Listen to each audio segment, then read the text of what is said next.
and welcome dear students. Today we're gonna work on Unit 2, which is Books and Reading, and this lesson is designed for 3rd prep, so let's get started. First off, I would like to ask you this question. Do you know what are books types? اليونت النهارده هتتكلم على الريدنج يا جماعة وتتكلم على ال types of books، فهنشوف النهارده many types of books لما نشتغل على يونت إن شاء الله. We will learn in this lesson, number 1, how to discuss a story. Number 2, make a conversation about reading. Number 3, discuss the comparatives and superlatives. And finally, how to express feelings. First, we're going to work on the reading section here.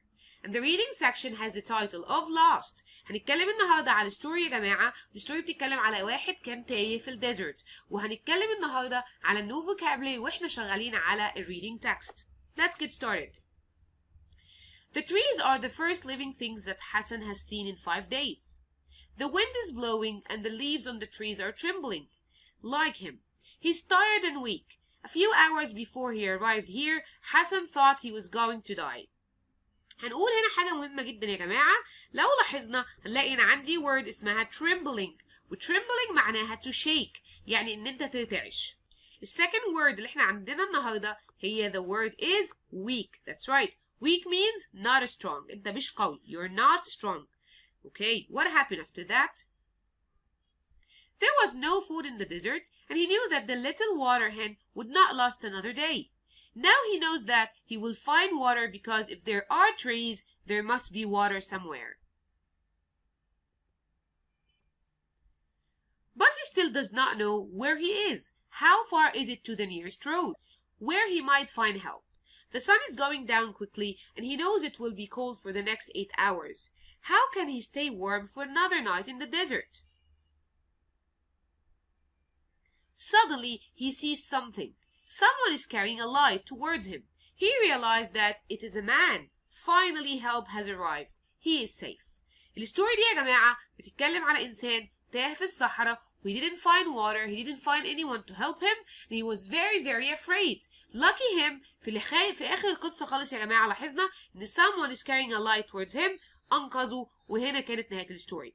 Okay, now we're going to talk about the vocabulary. The first word that we have here is, that's right, trembling. وقلنا trembling يعني shaking، يعني أنت بترتعش. The second one is weak. Weak means to be not strong. إن أنت تكون ضعيف. Okay, now we're going to talk about the speaking text. Let's read together. طارق, I have some time before my next lesson. Let's choose a book to read. عمر, there are lots of historical stories here, but there are few detective stories. يبقى أنا عندي historical stories وعندي detective stories. يبقى دي some types of stories. برافو عليكم. طيب هناخد بالنا من حاجة مهمة جدا. لو تاخد بالك إنه جاب لك few detective stories. ليه قال few ما قالش less for example؟ لأن few دايما as a quantifier بتيجي مع، برافو عليكم، مع إيه يا guys؟ مع countable words. يبقى stories تعتبر هي countable word. كلمة تعتبر بتعد، عشان كده أنا بستخدم معاها few as a quantifier. طارق قال that's because detective stories are more popular, aren't they? بعد كده طارق قال people like trying to solve the problems before the detective. People have less interest in historical stories. برضو هناخد بالنا من حاجة مهمة جدا، إن هو هنا قال people have less interest in historical stories. Less interest. طب ليه ما قالش هنا يا guys few؟ لأن few بتيجي مع countable words زي مثلا chairs, pens, books, etc. لكن less as a quantifier بتيجي دايما مع، برافو عليكم، uncountable words زي water، زي sugar، زي oil، وزي طبعا الword اللي عندنا هنا اللي هي interest. كويس جدا. عمر قال له detective stories are too long. I have little time to read this because I have more school work, so I want book with fewer pages. خدنا بالنا من هنا يا guys قال fewer pages. يبقى still few و fewer بتيجي مع good job countable words. What happened after that? طبعا قال fewer pages than a detective story. طارق, this book has the fewest number of pages and will take you the least amount of time to read. يبقى أنا عندي the fewest number of pages. وstill بنلاحظ إن the fewest بتيجي مع countable words. بعد كده it will take you the least amount of time. The least.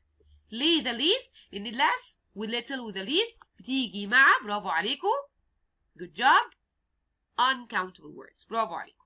عمر قال طارق that book is about traveling, isn't it? True. This book is good. The title is 10 Facts About the World. عمر قال I read a review of that book. It said it was very good. I'll read that.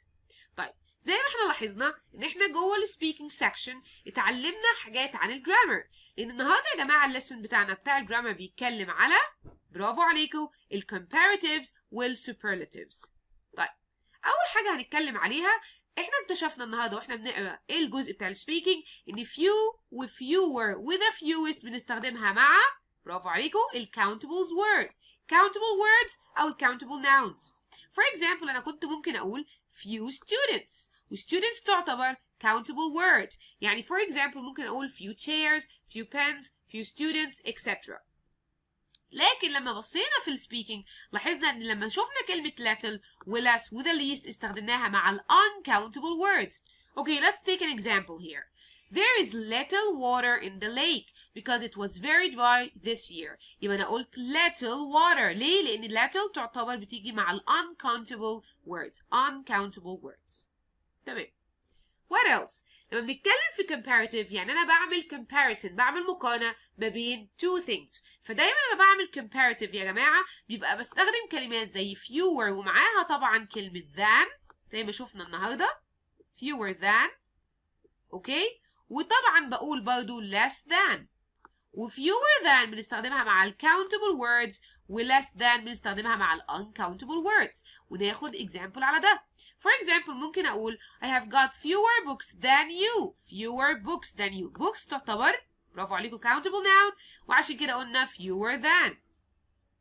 لكن you've got less meat than I have يبقى less than ومعاها word meat اللي هي تعتبر برافو عليكم uncountable word.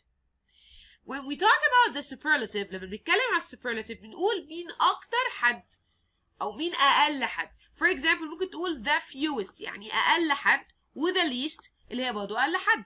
The fewest بنجيبها مع ال countable words و the least بتيجي مع ال uncountable words. For example أنا ممكن أقول Class 4 has the fewest students. وليه fewest students؟ علشان قلنا ان students تعتبر countable words وبنستخدم معاها superlative اللي هي اسمها the fewest.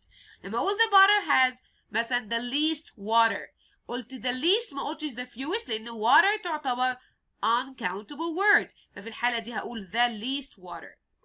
Great. Now we're going to talk about how to express your feeling. ازاي تعبر عن مشاعرك. For example انت دلوقتي بتقول I feel أو I felt frightened أو quite happy. يبقى دلوقتي لو أنا عايزة أقول أنا حاسس بإيه، وطبعا احنا عارفين السنة دي في سؤال بيجي في الامتحان اسمه What you gonna say in the following situation. هتقول إيه في المواقف دي؟ فقال لك مثلا إن أنت today you have a party أو today is your birthday. النهاردة عيد ميلادك. How do you feel؟ أنت حاسس بإيه؟ هتقول مثلا I feel very excited. I feel very happy. أو I feel quite happy. طيب did the story make you feel frightened or happy؟ يبقى still أنا بتكلم سؤال بيسألك عن إحساسك. فلو قال لك مثلا did the story make you feel frightened؟ You can say yes, I felt frightened. How did you feel when حسن finally saw the trees؟ يبقى still أنا بتكلم أنت حسيت بإيه لما شفت حسن في الآخر خالص قدر يلاقي التريز أو يشوفها. ممكن تقول made me feel happy, made me feel excited, etc. لو أنا قلت لك مثلا how do you feel about the story؟ هتقول I feel that this story is amazing. أو I feel that this story is really boring, etc. وفي الآخر ممكن تقول I feel happy أو I don't feel sad, for example. Okay.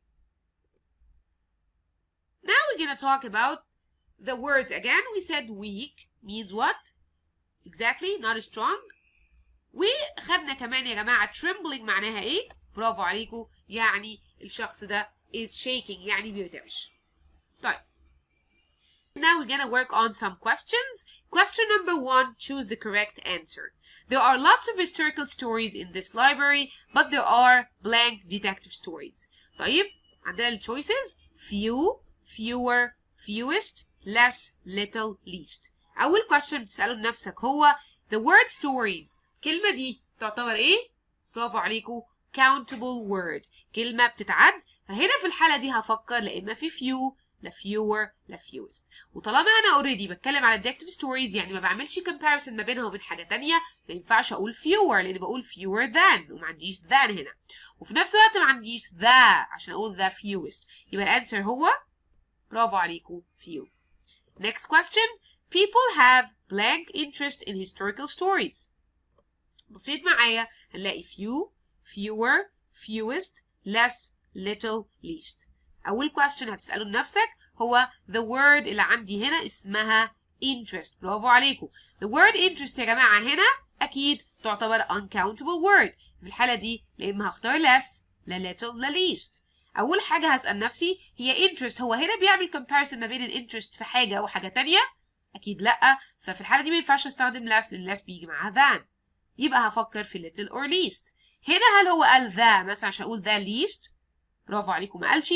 يبقى الإجابة الصح هي good job guys little. Next question. I have blank time to read this year because I have more schoolwork. نفس الطريقة نبص على الword اللي عندنا هنا هي time ونسأل نفسنا سؤال هي countable ولا uncountable word؟ برافو عليكم هي uncountable word. في الحالة دي طبعا هستخدم less or little or least.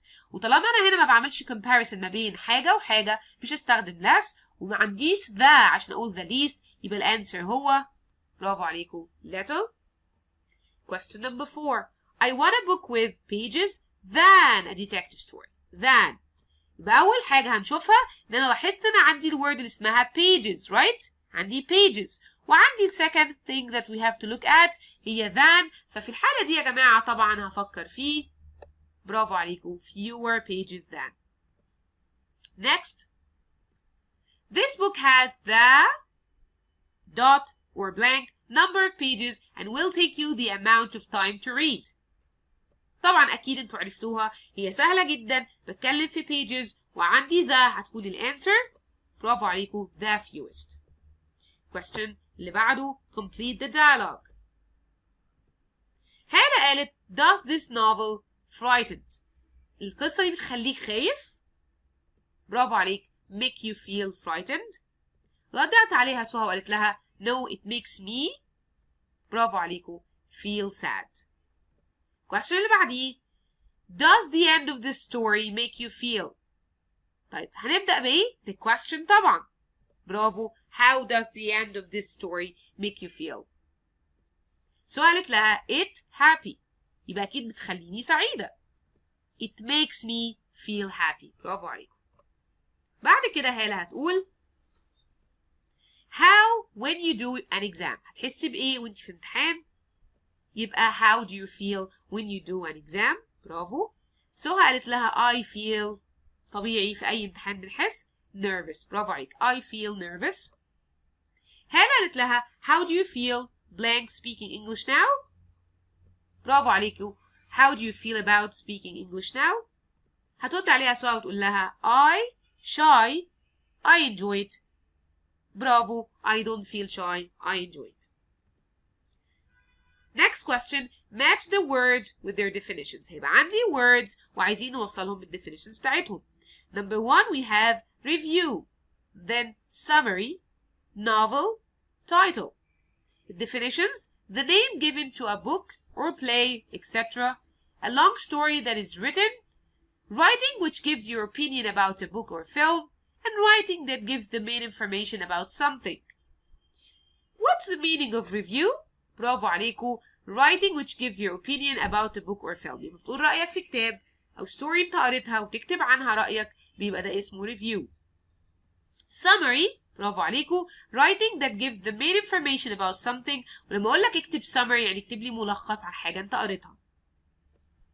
Novel برافو عليكم a long story that is written. And finally number 4 title هتبقى يا guys the name given to a book or play, etc.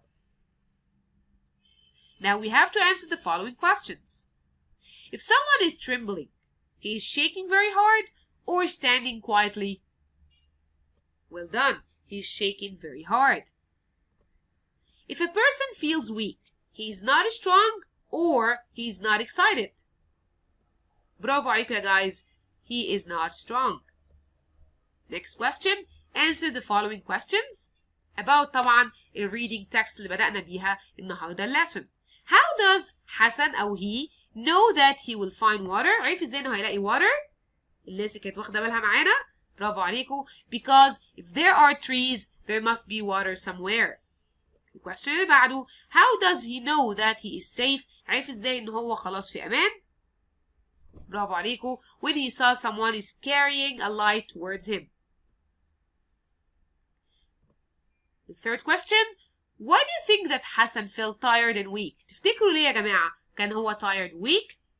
برافو, because he didn't eat for the last 5 days. Why did Hassan think that he was going to die?